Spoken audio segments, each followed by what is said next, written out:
right, folks. Today's episode is brought to you by sunsetlakesebede.com. Remember, use the code LEFTISBEST. You get 20% off. And what can you get 20% off?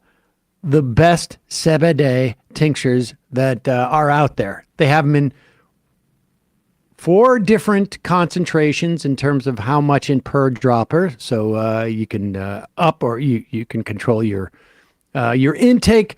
They have it in 3 different flavors. They have some with melatonin. So I guess maybe that's the 4th flavor. Great for sleeping, great for relaxing, great for when the news is got you so frazzled that you need to chill out a little bit, but you don't want to lose bodily functions and whatnot. Right.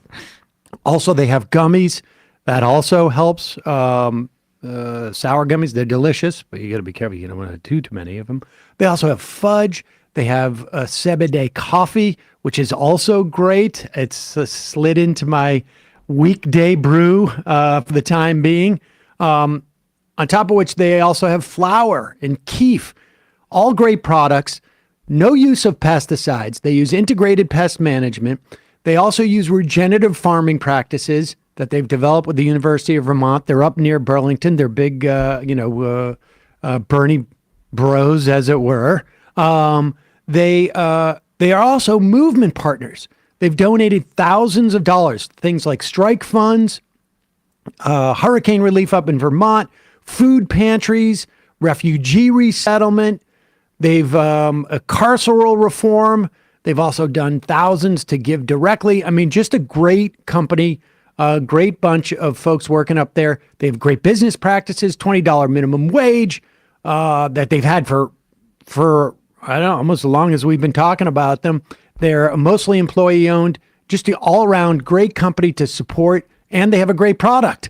Plus, they have third-party assessments of everything that's in all of their products. Check it out. It's interesting just in and of itself to find out what's in a Sebede tincture. sunsetlakesebede.com. Use the coupon code LEFTISBEST. You get 20% off. Check it out. And now, time for the show.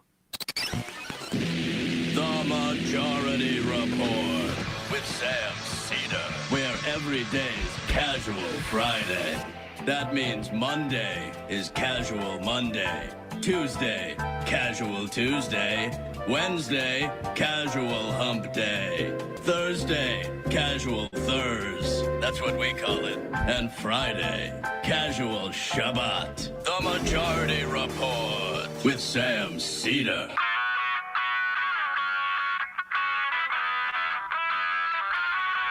It is Friday, October 20th, 2023. My name is Sam Seder. This is the 5-time award-winning Majority Report. We are broadcasting live steps from the industrially ravaged Gowanus Canal in the heartland of America, downtown Brooklyn, USA. On the program today, Heather Parton, columnist at Salon.com, or you may know her from her Uber blog, Hullabaloo. It's Digby, ladies and gentlemen, will be joining us to look back on this week, look forward to next week, as it were. Meanwhile, Joe Biden returns from Israel, calls for more aid, military aid, to Ukraine and Israel, also looks for funding for some domestic things, including immigration, but also a little bit of legit aid for American families. Announces an Egyptian aid deal for Gaza. I don't know what 20 trucks are going to do at this point, but it's almost laughable. It's insulting. Jim Jordan apparently continues his masochistic tear to humiliate himself and Republicans through the weekend. He might do. Just set a record for the least number of votes a Speaker of the House has gotten, down to 193. Right where you want him. U.S. intelligence agencies offer a 100 to 300 estimate of those killed in that hospital bombing. Meanwhile, Israel strikes a historic church, killing at least 16 in Gaza. Reports of a mutiny brewing in the U.S. State Department. Fed threatens higher rates because the economy is doing okay. The FCC starts a process to review net neutrality. Sidney Powell's defense crackens up, if you will. Thank you. She seems to have flipped on Donald Trump, of all people. And lastly, Jon Stewart's Apple show canceled, apparently over differences about AI and China. All this and more on today's Majority Report. Welcome, ladies and gentlemen. It is Friday. Doesn't feel that casual because it's just we're all a little bit strung out, I think. Yeah. But I'm chipper. That's chipper. Sleeping soundly, and I'm wearing a beanie. And Bradley's wearing a beanie. Yeah. He's really excited about. We're this all prop. trying out our Halloween costumes early. So, You gonna put me on camera? Oh yeah, well I was trying to get Bradley's on camera because he distracted me with the beanie thing. But yeah, we can just No, go there to we the go. normal shot. I just feel really smart with the beanie on. I mean, it keeps all your thoughts inside. we want to see you on a skateboard. Yeah, it's Casual Friday. Tough news week, but we're getting through. And thank you to everybody who said such nice things about our coverage. It means a lot. It really does. Keep us going and makes it feel like we're doing something that means like we're reaching people in a way that other media isn't. So just want to thank people for all the nice messages we've gotten. It's really a difficult time, and one of the things. And we won't get into it today. We spoke to Trita Parsi earlier in the week and about the potential of a widening conflict. And I really do think this is getting not enough attention in the media. We'll touch on it with Heather Parton. I mean, I suspect... I don't know. It's conceivable that this is a big worry at the upper echelons of the Biden administration, but I don't know. We got a lot of polling that's not terribly great either. But let's take a quick look. This is we got a clip here, and I generally am not finding myself in. I don't know, a lot of agreement or even terribly interested in what one of the Saudi royalty has to say. But this is Prince Turki Al Faisal. He is, I believe, the intelligence chief in Saudi Arabia. I don't know much about this guy. I can't imagine there's a lot of it that I would love based upon how he's situated. However, this is a good breakdown, I think, of the situation. One of the speculations is that Hamas perpetrated this attack against Israel to undermine a peace process between Saudi Arabia and Israel. I don't know. I don't know enough, and I don't know that anyone knows, why exactly they did this. But it certainly has the potential of ripping open a wider regional conflict. If we are to believe that Iran was surprised by the scope of this attack and the seriousness of it. Remember, Iran was also engaged in peace talks with Saudi Arabia. And it's not inconceivable that Hamas felt like somehow they were getting iced out. I mean, I don't know. All of this is just completely speculative. But this breakdown from Faisal is, I think, a pretty good one, and frankly, like, maybe an odd place for it to be coming from. All militarily occupied people have a right to resist their occupation, even militarily. I do not support the military option in Palestine. I prefer the other option, civil insurrection and disobedience. It brought down the British Empire in India and the Soviet Empire in Eastern Europe. Israel has overwhelming military superiority, and we see in front of our eyes the devastation and oblivion it is bringing to the people of Gaza. I categorically condemn Hamas's targeting of civilian targets of any age or gender, as it is accused of. Such targeting belies Hamas's claims to an Islamic identity. There is an Islamic injunction against the killing of innocent children, women, and elders. The injunction is also against the desecration of places of worship. I also condemn Hamas's gifting the higher moral ground to an Israeli government that is universally shunned, even by half of the Israeli public, as fascist, miscreant, and abhorrent. I condemn Hamas for giving this awful government the excuse to ethnically cleanse Gaza of its citizens and bombing them to oblivion. I condemn Hamas to further undermining the Palestinian Authority, as Israel has been doing. I condemn Hamas for sabotaging the attempt of Saudi Arabia to reach a peaceful resolution to the plight of the Palestinian people. But equally, I condemn Israel's indiscriminate bombing of Palestinian innocent civilians in Gaza and the attempt to forcibly drive them into Sinai.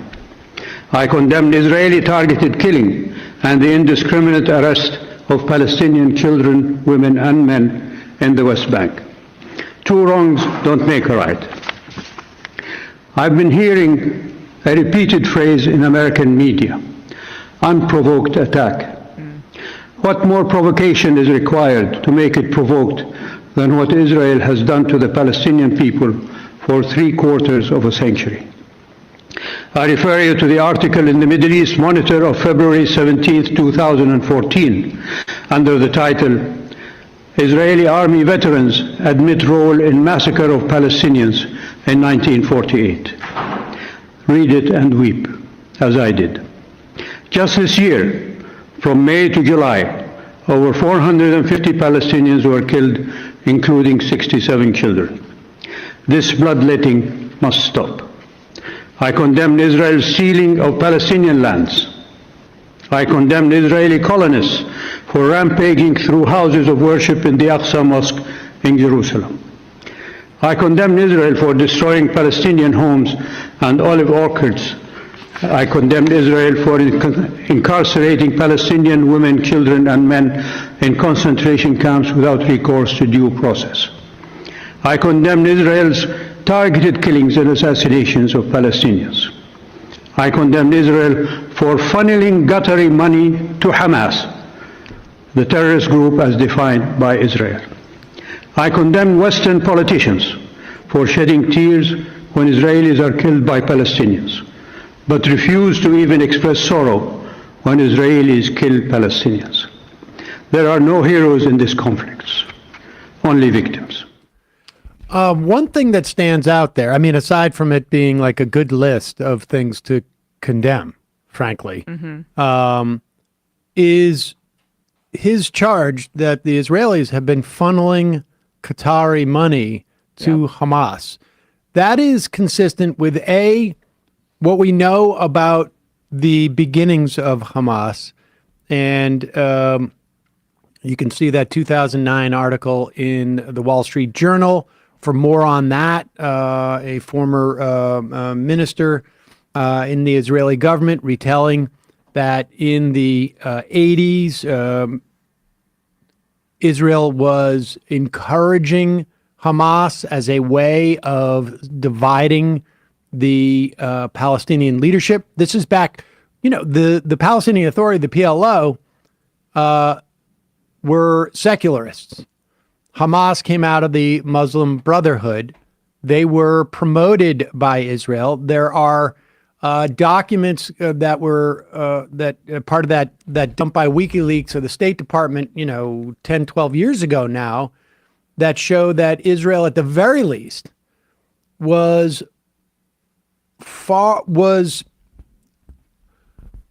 allowing Hamas to operate in a way that it was not allowing the Palestinian Authority to encourage their growth as a way of undermining the Palestinian Authority.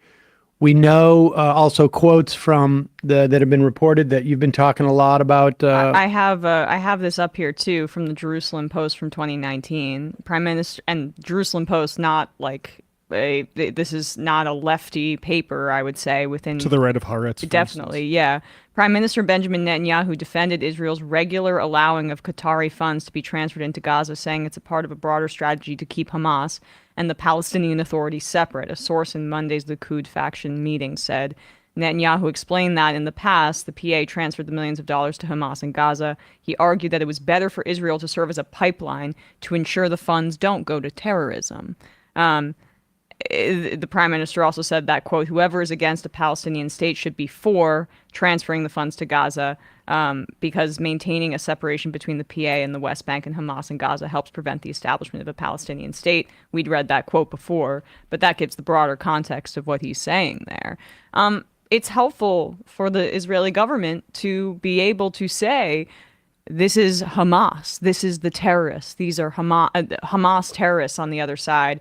And everybody that isn't condemning them, they're human shields. Like, a great way to marginalize a group of people and to continue justifying violence against them is to associate them with terrorism. And that helps when Hamas sticks around. It's part of why they haven't had elections since 2006, and Israel controls everything within that strip of land. And to be clear, it's not just a question of like those the rhetoric that they deploy and creating that a boogeyman. It's also it undermines Palestinian unity and solidarity between the Gaza Strip and the West Bank, and makes it that much harder for them to come to the table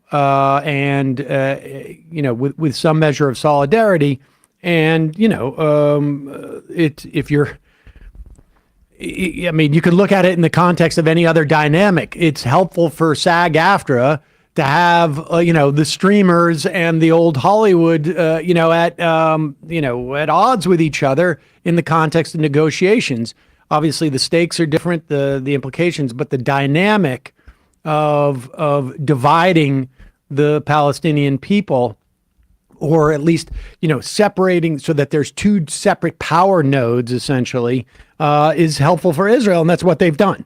But you know what's going to unite Palestinians right now, and why you're seeing demonstrations in Gaza and violence in the West Bank cropping up there, is what is happening right now and what everybody is witnessing with the indiscriminate bombing of civilians in Gaza. West Bank, there's been 50 Palestinians killed in the past couple of weeks. There's, they're arming settlers too. And so this is, I can't remember his name, that Egyptian comedian, but he made a good point. We have a word for what Gaza would look like without Hamas, and that's the West Bank. And it's not like there's that's a great point. Yeah. There's particularly better treatment of Palestinians there. All right, we're going to take a quick break, and we will be talking to Heather Parton about this stuff, particularly from the perspective of what it means in terms of domestic politics, but also what's going on in the House. We just mentioned Jim Jordan had his third losing vote. Which is, there's something to be said about being a superlative, even if it's not necessarily, the one that you want. Like, we can talk more about that in a moment. But first, a couple words from our sponsors. Hey, Majority Report listeners, do you want to be a strategic player in politics? And we want to tell you about Future Hindsight. It's an award-winning podcast that takes big ideas about civic life and democracy and turns them into action items for all of us. Mila Atmos is passionate about unlocking the power of everyday citizens. Join her on the show as she zeroes in on what you can do to get engaged and stay engaged. Every Thursday, she talks to bold activists and civic innovators to help you understand your power and your power to change the status quo. This week, she speaks to Sam Olicker Friedland, who is the executive director of the Institute for Responsive Government. If all things voting are your beat, then you're really not going to want to miss this. They talk about automatic voter registration and the promise of automation for good governance and democracy. Find them at futurehindsight.com or wherever you listen to podcasts. Also, today, one of our sponsors is Henson Shaving. Where's my razor? Henson Shaving is a family-owned aerospace parts manufacturer. They're from Canada, which I will explain to you why that's important in a moment. They have been making parts for the International Space Station and the Mars rover, and now they have turned their machinery to bringing precision engineering to your shaving experience. This got asked to me actually recently, like, you got a beard. Mm-hmm. Why? Well, I'll tell you, that is sort of how it led to me to Henson Shaving being our sponsor. When I grew my beard, I was like, I don't need a subscription service anymore. That is a waste. And I'm not going to buy disposables, even though I'm not using that many, because they're not great. I mean, I got to shave here. I shave on my neck, not that much, but this razor, it turns out that the discomfort that people have with disposables and other razors is not a function of how sharp the blade is. Apparently you can do that. Everybody can sharpen a blade. It is the length in which the blade goes out from the razor because it starts getting a little wobbly. With Henson Shaving, they use a computer numerical control machine. It makes the metal razors extend just 0.0013 inches, less than the thickness of a human hair. And that means that you have a secure and stable blade with a vibration-free shave. And the real thing about this, they got me with this, is the beauty about Henson Shaving is these guys are Canadian.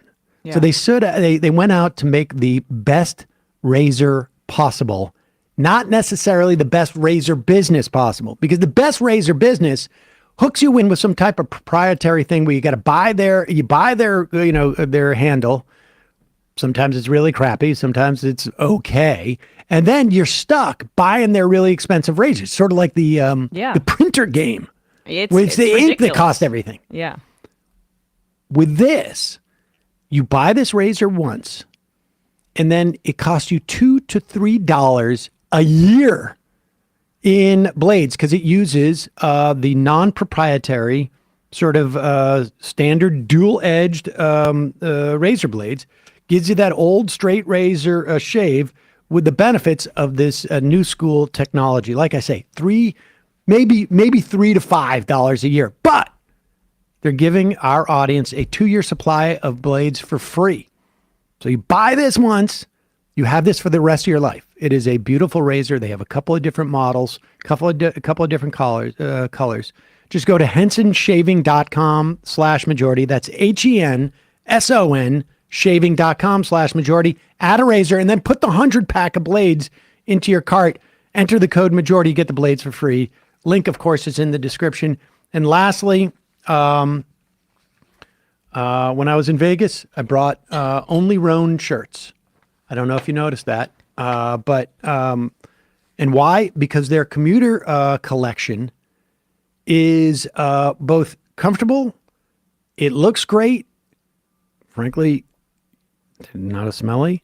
You don't need to wash them as much. Or iron. But you don't need to iron them. When they come out of the laundry, what you do is you just hang them, and like within an hour, they're wrinkle-free. And when you're packing, that's really important. It's tough to pack that was shirts huge. Like that. And I've got commuter collection pants now, which are incredibly comfortable. They're all stretchy, but they look like they're not stretchy. Yeah. I don't know how to say that. They look like sort of like more fancy clothes. They have quarter zips. They have polos. You never have to worry about what you're wearing when you have the Roan commuter collection. I'm about to do the coat and the pants and put it together as a suit. Wow. Yep. That's a big deal for me. I'm Buying a new suit at this point? Oh, yeah. Yeah. At this point. That's one maybe I'll get buried in. Jesus. But yeah, Roan does not endorse me being buried in that suit. But I will say this, it's not going to be wrinkly. All right. It's not going to be wrinkled, and I'm not going to smell. They got that gold fusion anti-odor technology. But the beauty of this is, honestly, you can wear it from work to something more fancy. I'm sold on this stuff. The commuter collection gets you through any workday and straight into whatever comes next. Head to Rhone, RHONE.com/Majority Report. Use the promo code Majority Report. Save 20% off your entire order. That's 20% off your entire order when you go to Rhone.com/Majority Report. Use the code Majority Report. It is time to find your corner office comfort. Check it out. We have the link in the YouTube and podcast descriptions. All right, quick break, and we'll be right back with Heather Parton.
Always got to wait for the Hullabaloo break. Ladies and gentlemen, Heather Parton, writer at Salon.com, also the proprietor of the Uber blog, Hullabaloo, known as Digby there. Heather, rough week all around in many respects. Like, I don't know. There are some things that are reminiscent of like the Iraq War days, but also in many ways very, very different. It feels like. Just I don't know. Just give me your broad thoughts before we talk about sort of like the domestic implications of this stuff. Well, specifically about the horror show that's taking place in the Middle East right now. It's really, I mean, I am no expert on this particular subject, even though, but like everybody else, I've been following it for many, many years. But it's so complicated, and this recent events are so horrifying that it's really hard for me to wrap my mind around it. I'm just kind of overwhelmed, and I think that I'm not alone in this. A lot of people that I talk to, this is one of those issues that is so difficult, so, morally charged and yet complicated. And on so many different levels that it's really, really difficult. I just briefly, touching on the American response to the whole thing. I mean, this is just my personal view. I felt like, in the beginning, I was a little disappointed in the Biden administration and the president specifically being so bellicose. My belief is when these situations happen that cool heads have to prevail. It's always a mistake to just let your emotions run and to sort of give license to that when you're in a position of power. And I saw people like Marco Rubio on TV, going on in ways that sounded almost genocidal as far as I was concerned toward the Palestinians. And yet you see this, the horrors of what happened in the terrorist attack. It's difficult not to feel emotional and try to, find some way to express your complete and utter, horror. But last night's speech, I thought, by Biden had a couple of really good things going for it. I think that he has, in the past few days, tempered some of that bellicosity and has been much more statesmanlike in terms of how he's approached the issue, that he has been, the fact that he's been acknowledging the Palestinian, state right to statehood and, expressing a lot of sympathy for their plight as well as what happened in Israel. I think that's very good. And I think that in his speech, when he, denounced Islamophobia and anti-Semitism in equal measure, I think that that's very important, something that any president should do. And I shudder to think what would have been said if Donald Trump were in office right now. But I was also, I don't really get the equivalent of Ukraine and what's happening in Israel. I don't understand. I get it in terms of his domestic priority of trying to get both of those things funded. And I can see each of them having the merited argument, but trying to use them as an equivalence in the situation just doesn't make any sense to me. It's the opposite. It's the opposite. I mean, the Ukraine is the victim of Russian aggression and occupation, and Palestine and the West Bank and Gaza, here. But Palestinians more broadly are the victims of the occupation, and so that doesn't just that. I agree with you that it's good that he definitely has taken his foot off the gas slightly, but it remains incredibly frustrating to me that we're still plowing ahead with unconditional aid, given the brutality that we're seeing and the thousands of bodies that are piling up in just days with no sign of slowing down. So I'm hoping that maybe the public-facing rhetoric signals a change in tone towards Netanyahu behind the scenes, but I have no evidence to support that, given what we're seeing of State Department officials threatening or resigning, trying to express their dissent privately. I mean, that is to me the thing that remains the most concerning, because the more we kind of tread water here, the more lives are being lost. And I got to say, I sort of had the opposite reaction with Biden. Like at first I thought, and I think it's in part sort of influenced by talking to this Israeli reporter and editor of The Call, I think it is, and 972. Local Call. And understanding that like the Israeli population not supportive of Netanyahu. I think, there was a poll earlier. I don't know if those numbers have held up. Like 83% wanted him to resign, but simultaneously, near unanimity amongst the Israeli population about going in and essentially leveling Gaza. And my assessment of what Biden was doing was to go in and publicly provide very supportive rhetoric, but privately, trying to sort of tone things down a little bit, sitting in on the War Council meeting. That doesn't happen. And it certainly hasn't happened in the past. But then watching, Jeeps come off some type of transport plane, I'm like, well, this is the leverage here, though. I mean, it's one thing to say, I'm willing to give you the rhetoric in public. It's another to actually sort of just have free-flowing weaponry come in to support this. I also think that the Biden administration at in some levels, I think they're much more concerned about a regional, and by regional, I mean, I don't know that it's possible to have just a regional war there at this point, particularly, with what's going on with Russia and like this, it is, I think that there are probably far greater fears and that they may be more justified about an expanding regional and maybe even like international, broader conflict coming out of that region than we're hearing about.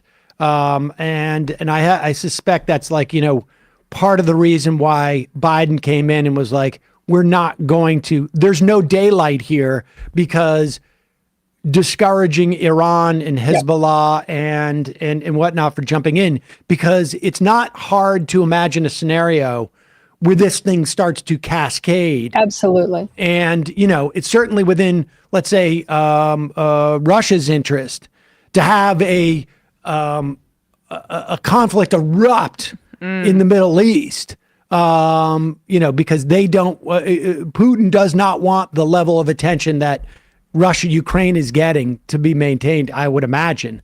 And so I think that's a real problem. And I suspect that part of the reason why Biden went in so strongly was as much about that as anything else, but I don't know. I mean, I don't know either, but I totally agree with you. And I think that that's backed up by the fact that one of the first things that they did, that the American administration did, was send in those aircraft carriers, just sort of okay, everybody, hold your fire, because, we're going to be here if you try to do this. And I don't think there's any doubt that that is top of mind to the administration, to European leaders, to actually the whole world, in terms of trying to keep a lid on this. It's extremely volatile. I mean, there are forces at work in this that have almost very little to do with the actual plight of the Palestinians or the Israeli terrorist attack.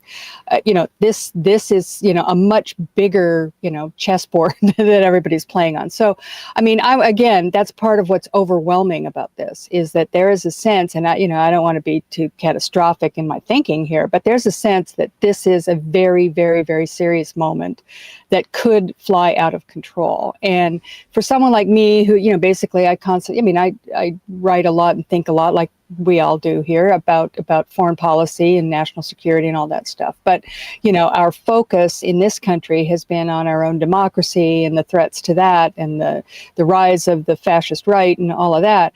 And then suddenly you're sort of yanked back into the reality that the world is a very big place, and there's a lot of very, very tenuous arrangements in the wake of the Cold War that are still unraveling. And we still see the remnants of that unraveling all over the place. So it's a serious moment, I think, which is one of the reasons why watching what's happening in our domestic politics is so stunningly, outrageous, that we are unable to be in our politics serious about anything anymore. I mean, Biden, you can love him or hate him, you can think he's too old, you can do whatever.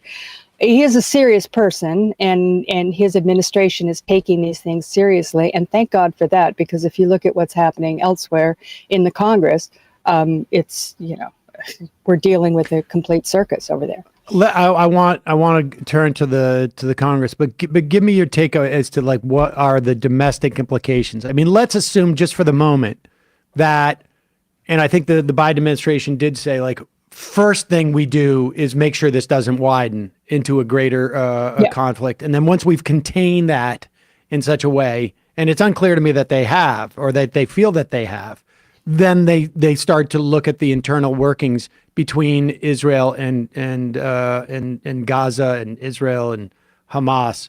But that, like, we just need to make sure that no other players on the board are essentially moving or making any moves around this that could widen the conflict.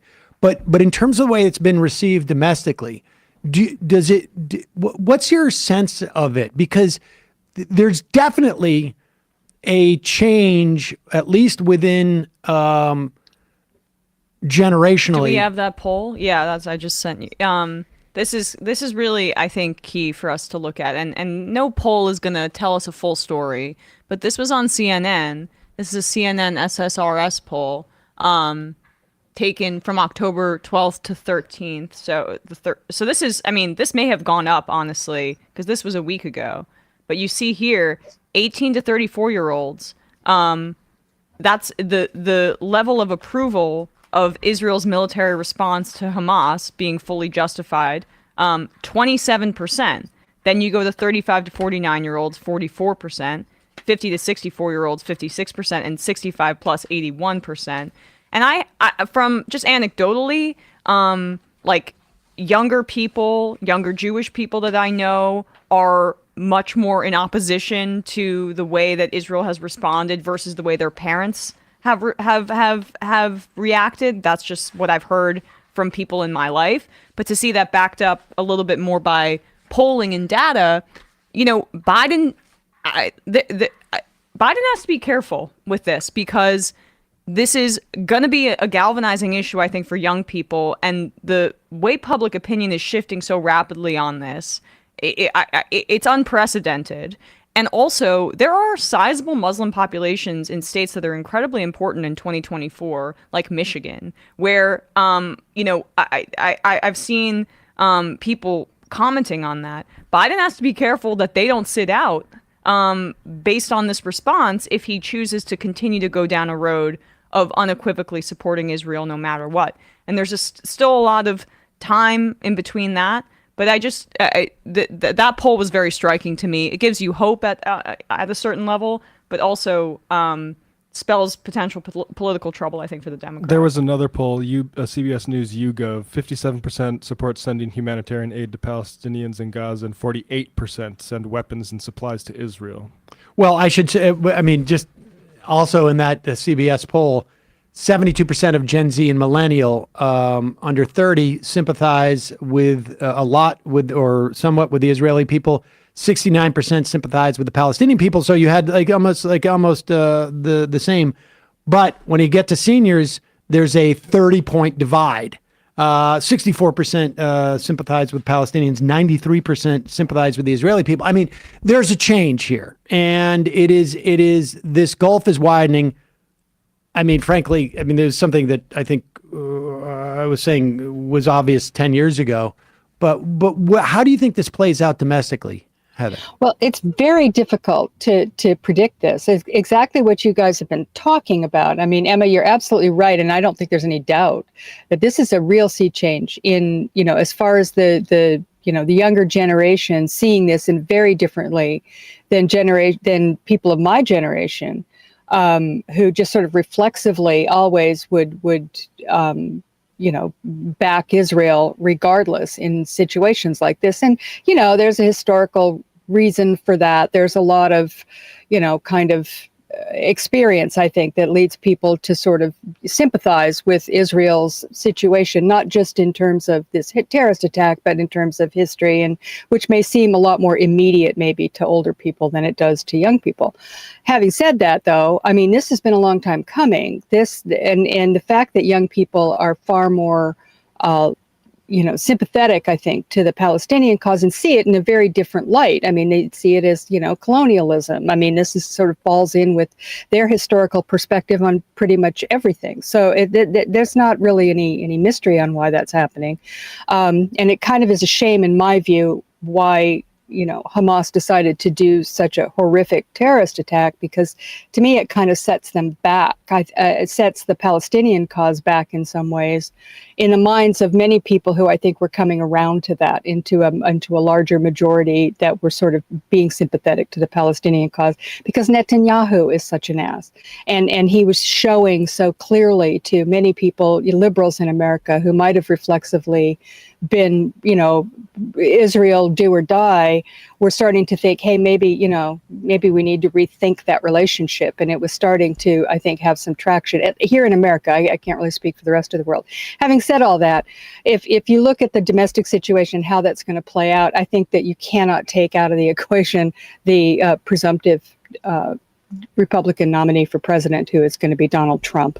And I don't think that any Muslim or Arab American or anybody who looks at what that guy's going to have on offer for them is going to be very pleased with that, or not understand the absolute necessity of keeping him from becoming president, and which is going to be the motivation for a lot of people, I think, in this coming election. It's just, you're looking at a choice between the two. So when you see what, Trump is very confused on this, and I think that it's true for a lot of people on the right, and they do not know where they stand anymore on virtually anything when it comes to national security or foreign policy.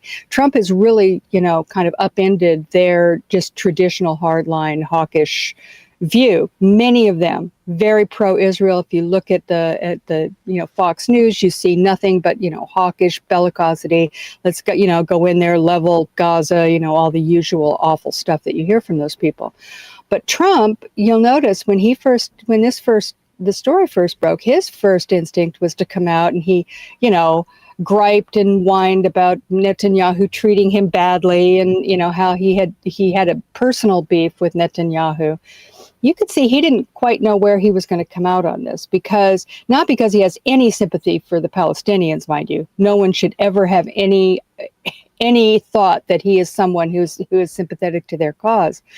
But he has sort of staked his name on this America First idea, not being for forever wars. Everything's a financial transaction for him. Something like this doesn't really fit in with his worldview very well.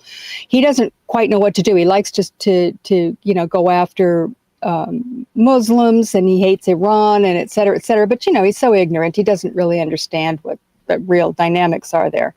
And his people are having a hard time with this too. I saw some interviews that really struck me. They're all going, well, we don't want another forever war in the Middle East. We don't want to be involved, which kind of shakes up the dynamic a little bit with this whole thing. I mean, I'm not quite sure where that comes out, but I can say that you saw Rand Paul, he voted against, one of the funding bills. There's a faction within the Republicans that's in a different place, and it largely has to do with Donald Trump. And Trump's answer to this, after he stumbled, he really was a stumble. He got a lot of criticism for what he said, griping about his own personal petty grievances against Netanyahu in the wake of a horrific terrorist attack. But, he did back off on that. And his answer to this is going to be to absolutely go after American Muslims in general. And he has said that he is going to re-invoke the Muslim ban that he had and make it twice as much. And now he's talking very seriously about deportation. So that is what we're talking about when we talk about Donald Trump versus Joe Biden. And, again, it's not ideal, but this is the reality that we're dealing with in American politics. And let's make this clear too. It's not just Donald Trump. Do you have that clip from the Heritage Foundation? Right. This is the scary, the premier conservative think tank in the country, and this is what they put out. Lest people think that this, Donald Trump came out of thin air and didn't sort of get developed by the right. The left is calling for resettling Palestinians in the U.S. Here's why that should be rejected. The Biden administration has been the arsonist that burned down our humanitarian border and immigration system. Consequently, America now faces growing terrorist threats within our homeland.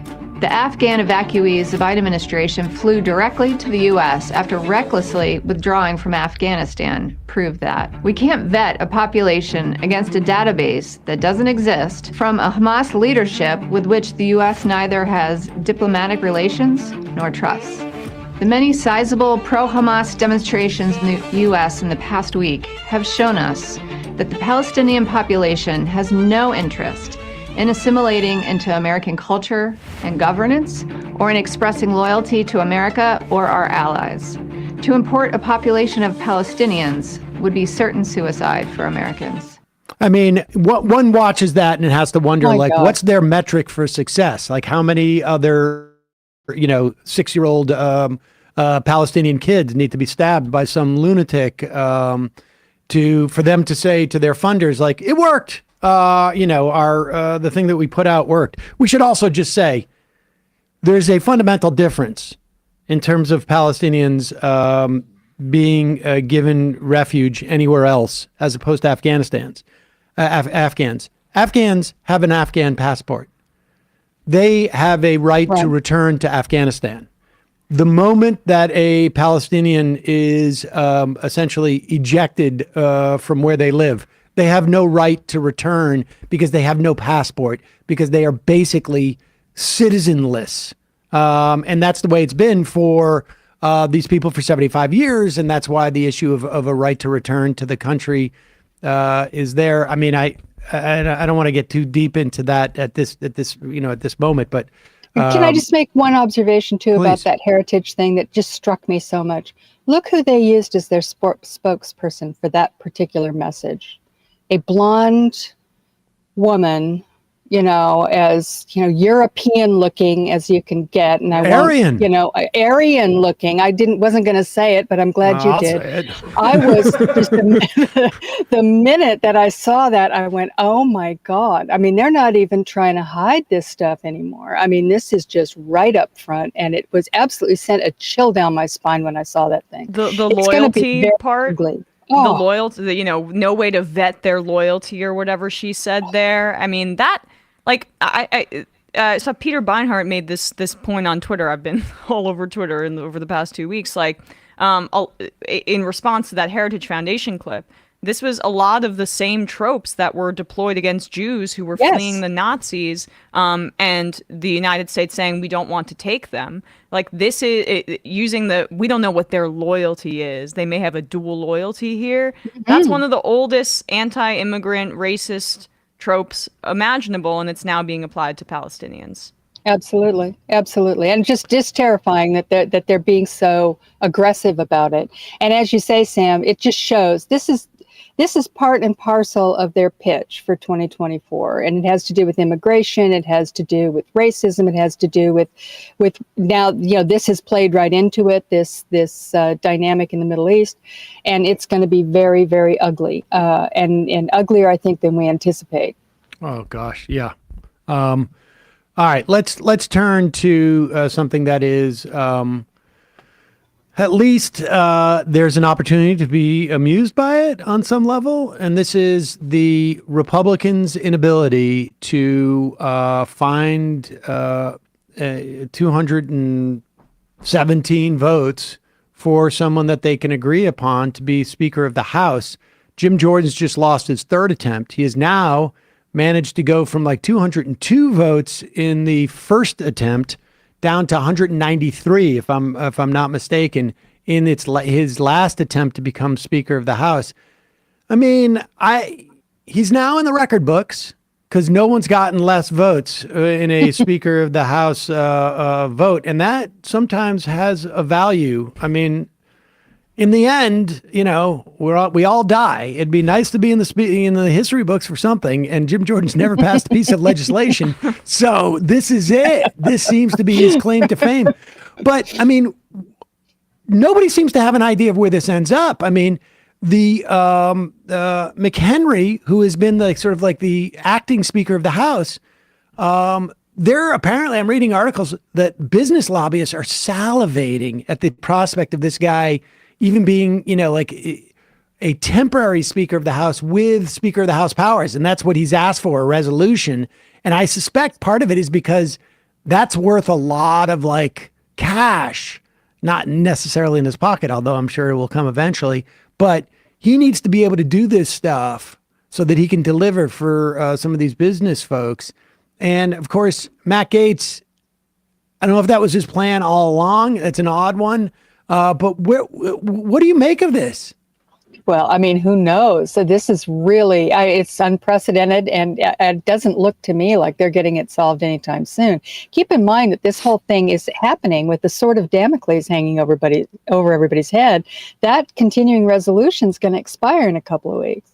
I mean, this thing, they have done no work. They had, that was, the continuing resolution was so that they could do their jobs of legislating and appropriating the money for the budget, which they haven't done. So this is, it's crazy, and it's beyond I think anybody's experience. Nobody knows how it's going to be, and you just sit there and go day by day, sort of watching the thing unfold, thinking, well, at some point they have to come up with they have to come up with something, right? I mean, this just can't go on forever. I'm beginning to wonder if they are going to be able to do this. I just, what's the mechanism? I mean, the only thing that I see as, is there someone who can step forward? Because I don't know who that is. And you've got this group now, and this is a very interesting new thing that I think is instructive, is that Jim Jordan, who has always been a bomb thrower and is, one of the most right-wing members of Congress and an absolute asshole. I mean, he just is. And part of the reason that he's unable to get the votes is because of that, because people just can't stand him. And he's got some serious personal problems. And speakers of the House tend to be sort of, glad-handing kind of people who get along with everybody and sort of rule with an iron fist behind the scenes. What this guy's done is come right out and gone full Trump and said, my way or the highway. And these death threats that have been coming for members of Congress, suddenly all the Republicans are going, oh my goodness, all this violence, and I'm getting death threats, and this is just terrible. Really? It's not very much fun, is it, to be dealing with a bunch of thugs and bullies who are, telling you what to do. But what it's done is it showed the Republican caucus what will happen if he is the speaker, right? I mean, this is the lesson. If you're gonna do what I tell you to do, or the death threats are gonna start coming. And so this is very, very interesting. I don't know what will happen. I mean, it doesn't look to me like McHenry, who is your guy, and I think you're absolutely right. This is the business lobby's dream come true. He's always been that guy, and I think that they would love to see him permanently ensconced in that seat. Now, I did read one thing on Twitter this morning, and I can't say that it's, true or not, because I don't know enough about parliamentary procedure, but one person was sort of positing that what could happen is if they go and put a resolution to the floor today, say, or sometime over the weekend, for anything, for a vote that has nothing to do with the speaker, and McHenry gavels it in, it will set a precedent that he has the power to do that, which would then say that the speaker, the acting speaker, pro tem, whatever, has the power to gavel in any other forms of legislation. What it would mean is that they would then set a precedent that is allowed, that person then suddenly has powers without anybody actually giving it to them. Now, supposedly, most of the Republicans are demanding that this go to a vote, that the Republicans have to vote on giving him those powers. But somebody on Twitter was just saying that may not be necessary. It may be that all he has to do is do it, and if they go along with it. I've heard that that's the case, but I've also heard that McHenry it was reported that he said, I'm not doing that without a resolution saying that I have that authority. Then that may be because it seems that, I mean, if that legislation passes, whatever that piece of legislation is, and I'm impacted by it in some fashion, and there's a question of standing and whatnot, I immediately sue in some type of I don't know, in some circuit court somewhere, and say this law is not legit because it was not passed and introduced without, the formal, statutory authority or, within the context of Congress. I would imagine maybe that's part of it. I don't know. But I just want to get back to the point about the threats. I think there is I don't think anybody should make a mistake as to this is the moment. I read Brian Beutler, and I generally like his stuff, but he said this could be he said could, and I think he sort of hedged quite a bit on this, where, the first sort of MAGA, realization or breaking of the thought. And I would just say, like, on January 6th, these people were running around thinking they were going to be shot and it took them about 8 days to completely like pretend like it never happened. Yep. I mean, these people were literally right. like peeing their pants because they thought they were going to get shot with reason. I mean, because I thought they were going to get shot. The cops who were guarding them thought they were going to get shot. But it took them 8 days to pretend like it never happened. And I'm sure this, it's one thing to do this to Jim Jordan when they know they have the vote. The Jim Jordan would have never won, it seems to me. You see, like Mark Molinaro, 19th District in New York. He came out early and supported Jim Jordan, and I think got caught, like sort of like, oh shoot, I'm in trouble here, because none of the other frontline Republicans did so, and he changed his vote most recently. He's not going to escape that vote. He was willing to vote That's Jim right. Jordan in, but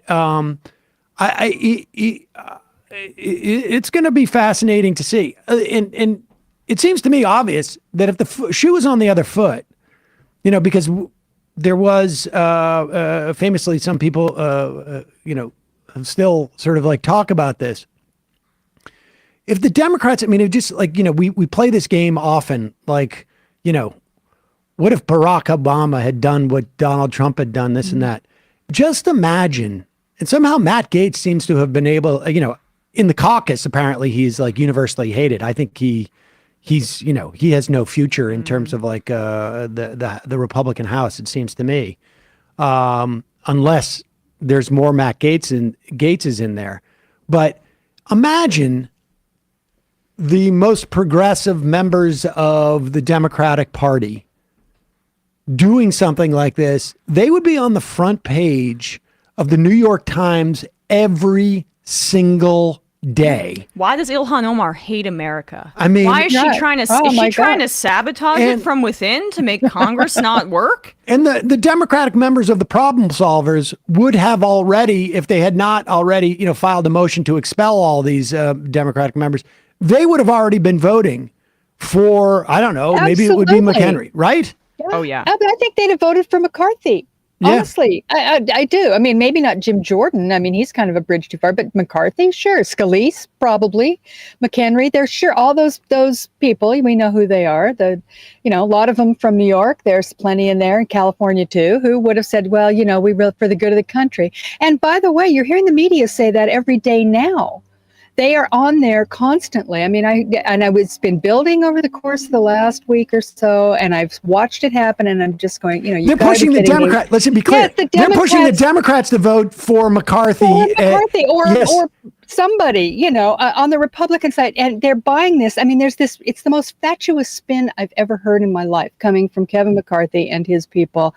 It's the Democrats' fault that this is happening because they joined with 8 Republicans to fail to vote for a speaker. So this is all their fault. Well, it's ridiculous. It's enough to just make you want to scream. But, the press is picking this up too. I saw it on one of the CNN panels with the usual suspects, going, well, is it time for the Democrats to step up? Maybe they're going to have to do some. Maybe they're going to have to, we've got to solve this problem. And one way, it just would take a few votes for them to come over. And it would also take a few votes for the Republicans to vote for Hakeem Jeffries. I know. And that's the obvious thing. Hakeem Jeffries has had, 27 votes so far, and he's gotten a lot of votes since January. They've been voting constantly on the speaker, and he's always, in fact, this round, he's, had way more than the other guys that have been up there. So, I mean, it's ridiculous, but don't kid yourself. That is, well, maybe it's the Democrats have to be the adults here and blah, blah. What? You want Democrats to vote for Jim Jordan? Are you out of your minds? That is the most ridiculous thing I've ever heard. And yet that is something that's kind of, it's starting to percolate. That David maybe they're gonna Gregory have to step up kicked and it do off Yeah. on Sunday in did. many respects. And But they're, it's a and they're, good they're thing. starting to run with it. It's a good thing that they're still blaming Democrats and McCarthy's going out to the press and blaming Democrats, because we know that what kept the caucus together after when Gaetz successfully filed that motion to vacate was partly Jeffries playing frickin' Kevin McCarthy on Sunday talk shows and saying, well, it's the Democrats' fault that we almost came close to shutting down the government when they were the ones that ended up getting it over the finish line. Like, the more that Republicans want to go after Democrats, I think the more it brings the caucus together, honestly, because it's so absurd on its face. So keep making that case. It's just going to further alienate the Republicans from any kind of potential deal that they could do with McHenry or whatever that they were floating yesterday. Let's turn to, there's breaking news that you said earlier. Yesterday, I think it was yesterday or 2 days ago. It was yesterday. Sidney Powell, who is Donald Trump's one of the truest believers that, the Germans had infiltrated the voting systems and they were washing the votes in a server and, a secret. Chavez came back from the dead. And Hugo Chavez was. Zombie Chavez was manipulating the votes in Georgia. He was with Elvis Presley and they were trying to figure out, she pled guilty yesterday, and now Chesbro, who was the supposed architect of the fake electors plot around the country, and this is in the the Georgia case, has struck a plea deal. What does this mean? And I'm getting people are saying Chesbro, Cheesebro. I still can't figure it out. Chesbra, Cheesebra. I'm not sure, but what is this? What is, aside from the pronunciation of Chesbro, what does this mean in terms of, does it mean they flipped? Well, yeah. I mean, in some respect, anyway. Now, I'm not so sure because the Chesbro thing happened just as we were coming on the air, so I have not looked at the details of that case. But I spent a lot of time looking at the Sidney Powell case because I wrote a piece about it last night, and I assume that his is similar. Although I understand he pled guilty to a felony, which is kind of pretty serious for a lawyer, right? I mean, this is going to affect his ability to make a living going forward if he pled guilty to a felony. And I don't know what the conditions of that plea deal were, but Powell's are that she has to cooperate. I mean, it wasn't just a plea deal, it's a cooperation agreement with the prosecutors there.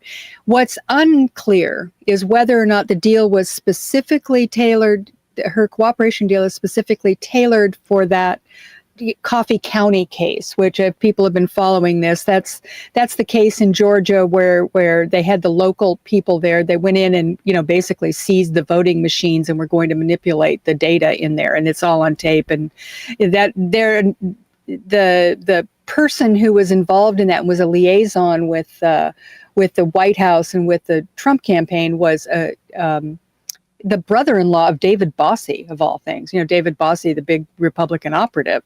And so he was involved in that. And Sidney Powell was involved with that. That was one of the things that she was directly involved in. So the thought was that the brother-in-law, he flipped a couple of weeks ago. And he, that was kind of a big deal because he was the one who had the information, was dealing with Sidney Powell. Sidney Powell flipped yesterday on the eve of the trial, which was to start today for her. And we don't know yet whether that specifically is what she's going to cooperate on or whether or not she is going to be required to cooperate and tell what she knows in the other trials. Donald Trump, Rudy Giuliani, she was involved with all of these people, Jenna Ellis, that were part of the fake elector scheme and the coup plotting in general.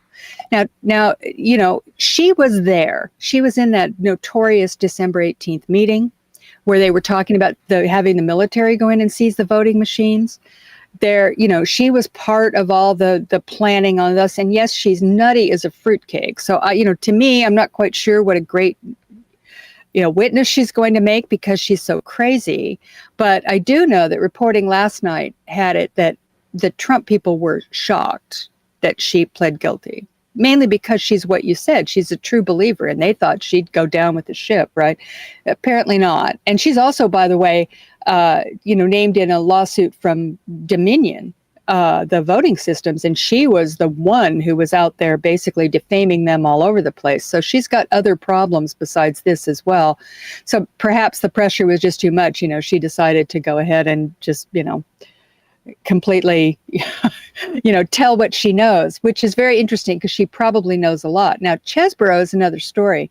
This guy, it was just revealed, they had wanted to have his emails excluded under the attorney-client privilege, and the judge ruled that out and said no, the crime fraud exception applies to those emails. And the New York Times got a look at them, and they are something else, because those emails show that this is not that he never had any legal intentions of having the lawsuits they were filing actually come to fruition.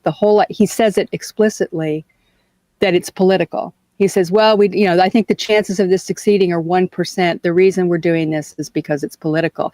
And part of the politics of it was they were trying to get the judges in the cases, the district judges, and then eventually the Supreme Court, they were trying to get them to rule on it, and they assumed they were going to rule against Donald Trump, and they thought that was going to rile up the followers, rile up the Trump people to, start intimidating, and that they could use that, in other words, they were trying to rile up the Trump followers to violence. I mean, that's really what it sounds like. He doesn't say it explicitly to rile them up to violence, but he does say that, we want the justices, talking about the Supreme Court here, to feel fear of what's going to happen if things get wild on January 6th.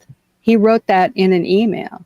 So I find that when I read that, I'm going, that is, that's pretty clear what the intention was here, was to, scare the hell out of everybody with a big violent crowd. And guess what?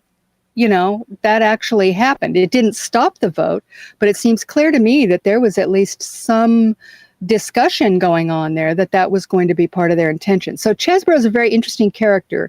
He's involved, he was the architect of the fake electors plot. He was involved in all this stuff with Eastman and how they were plotting what they were trying to do with the courts in there. And the idea, and I think how this affects Trump is that his defense that he's been planning, which was that he was just listening to the lawyers and they were just giving him advice, whatever, that's out the window. He can't really claim that, because if they're sitting there talking that this is all politics, that's not legal advice. That's political advice, and it's a whole different thing. And that's what he was listening for. So very interesting stuff that's happening. I got to think, if I'm Rudy Giuliani right now, I'm calling up Bernie Carrick and I'm like, so what's the best exercise for me to do in the yard at this point? And trying to figure out, how he's going to live through whatever prison sentence he's going to get. Yeah. Or he's going to he's going to look and see that Trump has not raised enough money for him to have a legal defense. And, Giuliani, it seems to me, is sort of like at the top of those advisors, right? I mean, yeah, he was the main advisor. And so, I would imagine that's the way they're building up through this to get to Giuliani. I don't know that Donald Trump's ever going to get in prison, but it does feel like he's going to be on appeal during the election, and every one of his sort of the people that was around him and advising him are going to be either in jail or about to go to jail. I mean, in some respects too, this thing that the whole attempt where the legal stuff was really just a way of creating a political context seems like what Trump's doing with this whole with everything now, where it's like, he's not, his defense is get people so aggrieved on my behalf that I get elected president. And I mean, we're a year out. A lot of things can change in terms of the polls, but it's not encouraging. And, I don't know. We've been in a position where the polls have been encouraging and Donald Trump won. So I'm not sure if that's dispositive, but I don't see anything that's happening right now that makes me feel more confident about Joe Biden, winning the election. Do you? No, I just think, to me, it's all baked in. I see this as a replay of 2020. And basically, I think the same dynamics are in play as were then, which didn't make any sense then either. I mean, why did all those people vote for Donald Trump? I mean, are you crazy? I mean, we're in the middle of a pandemic, and look at this guy. He's talking about drinking bleach, and you're voting for him. I mean, this is we're still there, and it's just gotten wilder, really, because of all the legal problems that Trump is under. And let's not forget, that and I just want to mention this because it struck me as so funny. Of all the stuff that's going on, and he's screaming and yelling, he's under a gag order in the January 6th case. He's got all kinds of problems. The only case he really cares about at this moment is the New York fraud case. He is beside himself. If you read his Truth Social feed, I mean, he can't stop talking about it. Letitia James, she's a racist and blah, blah, blah, going on, because it really upsets him more than anything else. The fact that, I mean, he's under 91 indictments. And the one thing that really bugs him is that there's a case up there saying he's not as rich as he says he is. That is what has him completely overwhelmed. It also could really fundamentally undermine his ability to make money, right? I mean, the sanctions are going to be taken out on Trump Inc. And that's he could go to jail theoretically in those other cases. But being president would probably, would give him an opportunity to sort of like to fix those things or not go to jail. But it doesn't look like he can save that company because he's not necessarily like personally liable or in some measure or something. I don't know. I think I don't think it's just a matter of pride. I think he's also like realizes for sure. Oh, he could lose. There's a lot on the line there. I mean, he's got some very, very valuable properties in New York that are up for grabs here that could easily be taken from him, that he could have to on some level he could have to give up, not to mention this huge fine that could $250 million. I mean, that's real money even to Donald Trump, and especially to Donald Trump, because he's not as rich as he says he is.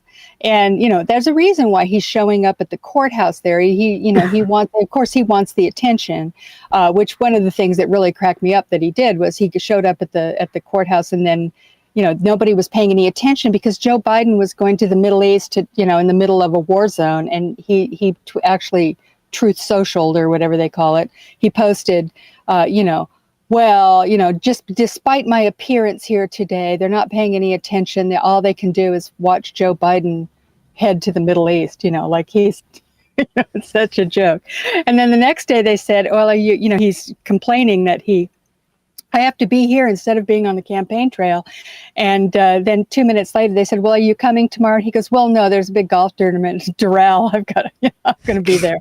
So, I mean, the guy is just so out there, and he is worse than he was before. He really is. I mean, he's a lot worse than he was before. And yet I don't think it will make any difference. I think we're exactly where we were on the day, before the election in 2020. And that's what we're going to have to fight through again. And it's going to be even more disgusting than it was at the time. So, that's where we're at. Well, I couldn't agree more. It's going to be a rough another 13 months or so. Heather Parton, we will be checking in with you some regularity over the course of those 13 months. I'll be here. Folks, obviously, salon.com. We'll link to that and to Hullabaloo. Digby, thanks so much for your time today. Thanks for having me. It was great to see you guys. Thanks, Heather. All right, folks. I think we're going to just head into the fun half. Yeah. And we're switched. I don't know why that happened. This is not how things are supposed to look. I don't know why you're on the other side. See? Wait, what happened? We're looking at each other, but now you're looking. No, well, I'm trying to demonstrate. I know. I'm looking at you. This is where we're very weird, very strange. But folks, it's your support that makes this show possible. I don't like this at all. This is very disorienting. Yes. Thank you. There Bradley. we go. Oh my God. There we go. It's your support that makes the show possible. You can become a member at jointhemajorityreport.com. When you do, you not only get the free show free of commercials, you get the fun half. And you get the accoutrement associated with the privileges of a fun halfer, a member of the show. I am the show in the fun half. Want to say words like accoutrement and be a sophisticated person? There you go. You can learn. I'm not some of even that. 100% sure I know what accoutrement means, Yeah. but I do know ment in French is mont. Okay. Folks, also, Just Coffee, or Just Cafe. I don't know. I don't know. Just Coffee .coop. Fair trade coffee, tea, or chocolate. Use the coupon code majority. Get 10% off. They get a majority report blend too. People love that blend. JustCoffee.coop. Emma, ESVN. What's happening? Gave our picks against the spread on Thursday. Talked a bit about the Aces going back to back in the WNBA, and it's been a pretty exciting few years, I would say, for women's basketball. And Bradley and I were heating up, so let's see if we can keep going this week. YouTube.com/ESPN show, and we have Matt returning to tell us what's happening on Left Reckoning. Left Reckoning. We had two nurses from Robert Wood Johnson, the strike, which is now in, I believe, its 78th day, talking about the struggle to have hospitals properly staff their floors with nurses in order to save lives, instead preferring to save money. Patreon.com/Left Reckoning for that. 646-257-3920. We'll try and get some phone calls today. Bye-bye. See you, fun half. You are in for it. All right, folks. 646-257-3920. See you in the fun half. Are you ready?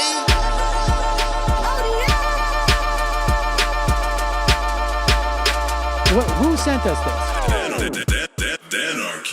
Alpha males are back, boy is back, and the alpha males are back. Just as delicious as you could imagine. The alpha males are back, boy is back, and the alpha males are back. Just wanna degrade the white man. Alpha males are back. I take all of it to my throat. Alpha males are back.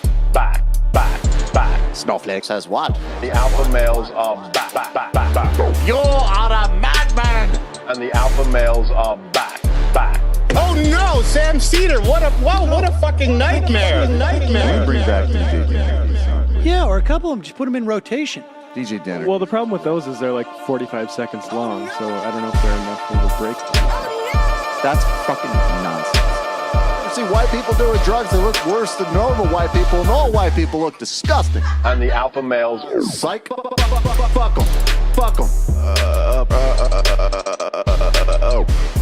Snowflake says what?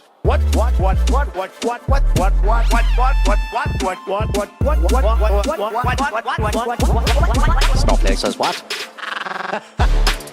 A hell of a lot of bank. A hell of a lot of bank. A hell of a lot of bank. Okay, I'm making stupid money. Hell of a lot of bank. A hell of a lot of bank. All lives matter. Have you tried doing an impression on a college campus? I think that there's no reason why reasonable people across the divide can't all agree with this. Psych. And the alpha males are back. And the Africans are black African. And the alpha males are black. And the Africans are back. When you see Donald Trump out there, doesn't a little part of you think that America deserves to be taken over by jihadists? Keeping it 100. Can't knock the hustle. Come on! Fuck them. Things I do for the bigger game plan. By the way, it's my birthday! Happy birthday to me, Jew boy! I have a thought experiment for you. And the alpha males are back. Africans are black. Alpha males are black. Africans are back. Come on! Come on! Someone needs to pay the price for blasphemy around here. I am a total pussy.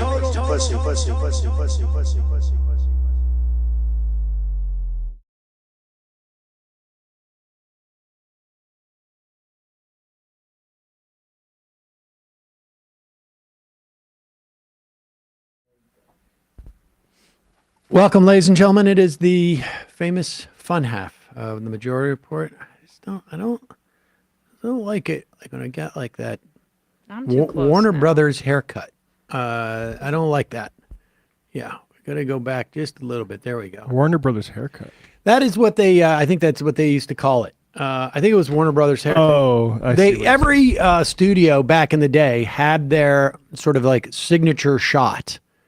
And with Warner Brothers, the framing was always like you were like that a little bit. You always had a haircut a little bit. Why?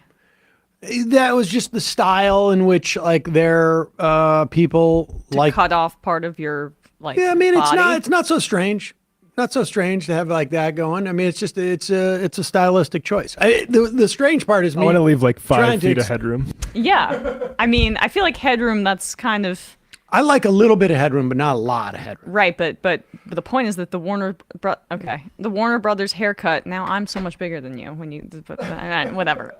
We go back just a little bit there. All right, but I Probably don't. easy for me to adjust it in the software, but Okay, well, I just don't understand why Warner Brothers would choose to was be a as their stylistic- stylistic choice, right? To differentiate themselves. Okay, well Everybody's got a they've stylistic lost. choice. I mean- Their approach, the Well- Warner Brothers haircut, is in the dustbin No, of I'm history. talking about the DVD of 70s. I mean, Yeah, this is well. this is a different era. Well, I'm they talking lost the about. marketplace of ideas. That's all I'm trying to say. Well, I'm not convinced that that's the case either. Sorry. It's psychotic. All right, let's just open up the phones and 646-257-3920 is the number. Give folks, if you've been on recently, and maybe give a little bit of opportunity for some newbies to call in at 646-257-3920. What should we play here first?